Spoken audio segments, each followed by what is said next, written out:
내리는 비, 각자의 반응은 비는 햇빛 제한, 기압 저하고 습도로 각종 호르몬 변화를 유도해 무기력과 졸음을 초래한다.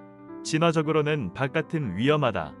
움직이지 말고 몸을 보호하라라는 신호였고, 그 결과 현대인에게도 평균적으로 차분 우울 활동 저하를 유발하는 정서로 남아있다. 그래도 비는 자연의 모든 모습들처럼 인간에게 매우 다양한 반응으로 나타난다. 한 모금의 물이 생명수인 지역의 인간을 비롯한 모든 생명체에게, 가뭄에 애타는 농부에게, 막 싹을 틔우려는 씨앗에게, 가지식된 모종들에게, 바짝 말라버린 저수지에, 폭우에 잠긴 이재민에게, 피할 수 없는 비에 몸이 꽁꽁 언여행자에게, 지난 겨울전장에서 생사를 건 병사들에게 등등, 의도 없이 내리는 비를 인간은 저마다 처한 상황에 따라 다르게 받아들인다.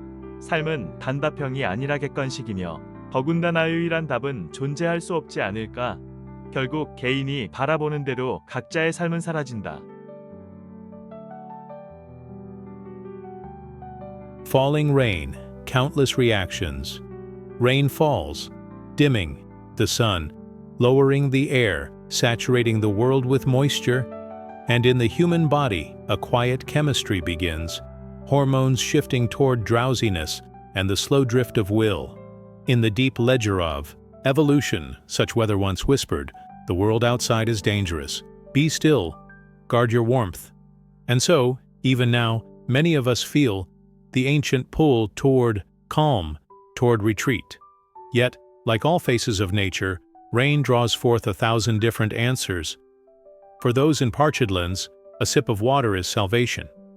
For the farmer in drought, it is hope breaking open the sky. For the seed ready to split, the seedling freshly set in soil, the reservoir turned to cracked earth, it is revival. For those whose homes lie under floodwater, for the travelers, hovering in an inescapable storm, for soldiers who last, winter faced death beneath this same gray sky, it is something else entirely.